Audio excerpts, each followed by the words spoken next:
Hello and welcome back to my amazing Park Lane artists. It's me, your art teacher, Mrs. V. Welcome back to my channel. This is me just checking in to say hey, to let you know I love you and I miss you. And I hope that you and your families are doing everything you can to help take care of each other and to stay healthy. Thanks for coming back to my channel. I hope you and your families have subscribed, and I'm so glad that you're joining me again today so we can go on with the second part of our lesson that we started last week. If you were with me last week, all of my kindergarten and first grade artists had an assignment to begin working on our self-portraits. We talked about the vocabulary. I showed you some really important steps about using shapes and how those shapes represent different parts of our bodies and how we're going to be using those shapes to help create a self-portrait, a picture of ourselves. We also talked a little bit about background, things that we were going to be adding behind yourself to help fill in the space.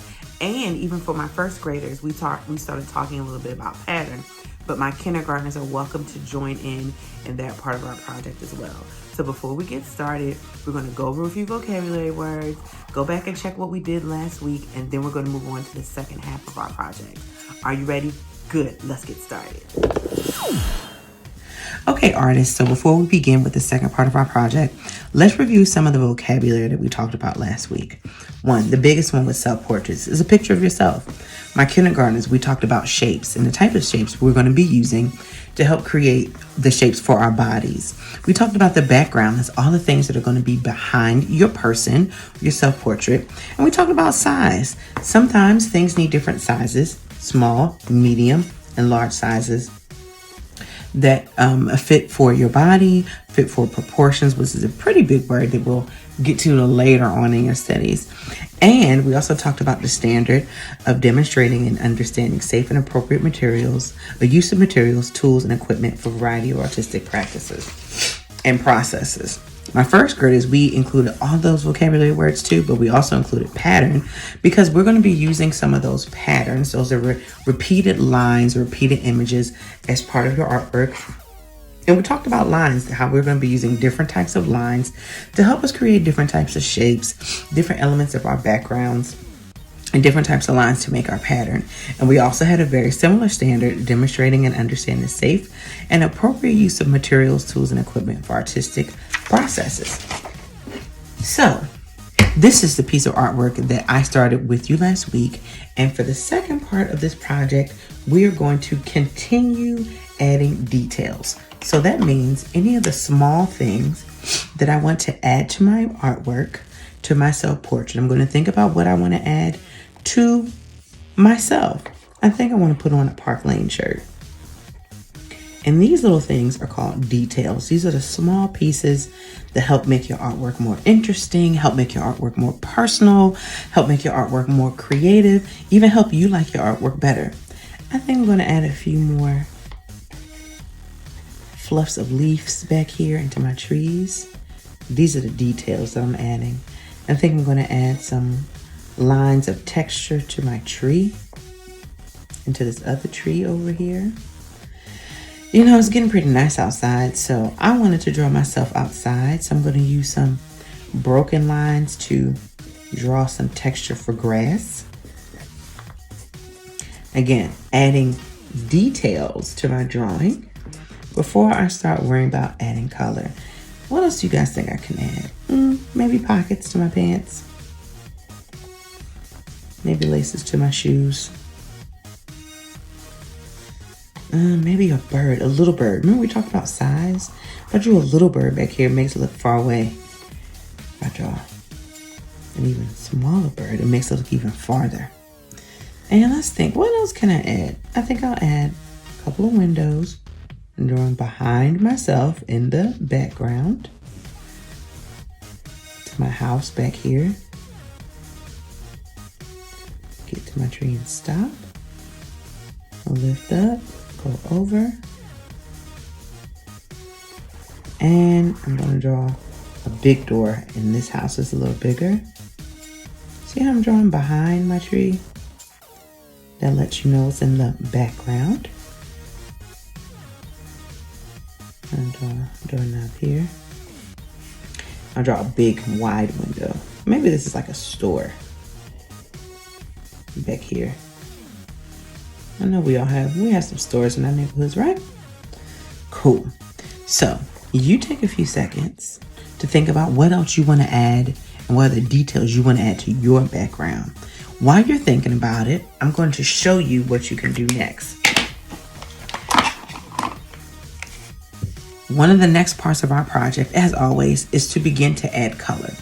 Now, I'm going to show you two ways to do this. If you happen to have some crayons with you, color pencils, even markers. Markers sometimes go through the paper, so I always recommend you remembering this in class, adding color with crayons or color pencils if you have them.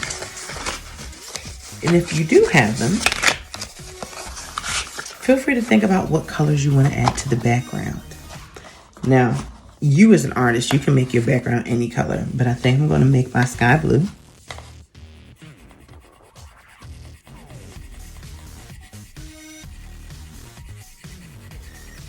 I'm going to start with the big empty spaces all the way in the back. Everybody adds color differently, so you do this your way.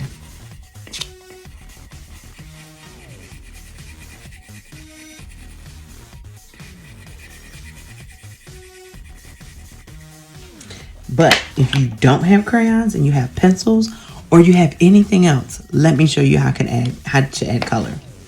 We're going to do something called shading. Shading is when you take one particular piece of art material like a pencil or a crayon, and the harder you press, the darker the color is, and the softer you press, the lighter the color is. Watch this. I'm going to press really hard with this pencil to color in this branch. I'm going to press down really hard. See how dark that is? I'm going to press a little lighter. I'm not going to press as hard to shade in my tree. Can you see? It's a little lighter than the branches. I'm not pressing as hard with the pencil.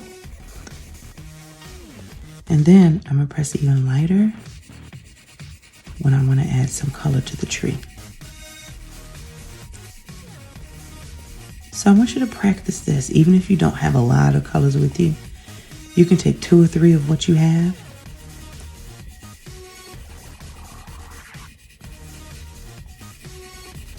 And the lighter you press, the lighter the color will come out on your artwork. And the harder you press, the darker it will come out.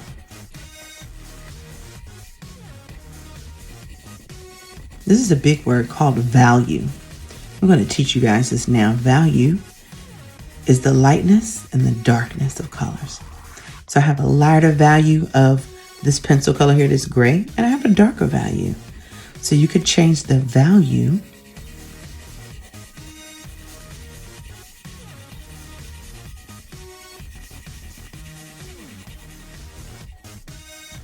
of your pencil all throughout your artwork to add color in different ways.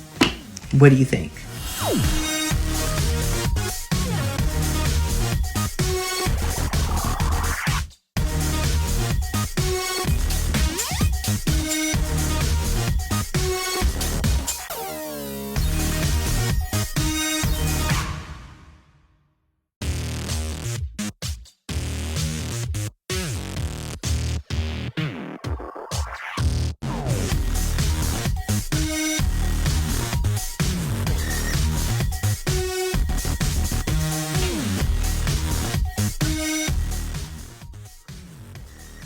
So here's my finished self-portrait, guys, with a picture of myself and the pictures in the background. I added objects to the background. I added patterns to my sleeves, and I also made sure to add details. So while I'm finished mine, you guys continue working on yours. Feel free to send me pictures through Teams of your finished work. Feel free to hold on to it until we get back to school. I cannot wait to see your artwork. And the cool thing is, after you finish this, if you have some extra room or extra time, I would love to see some of your free drawings, okay? So keep up the good work, young artists. So this is Miss P signing off to all my kindergarten, first grade, and all of my artists. Just remember, I love and miss you all, and I can't wait to see you again. Stay creative, be nice to each other, control your minds, mouths, and bodies. Help take care of each other and stay healthy. Until next time. See you next week for our next lesson.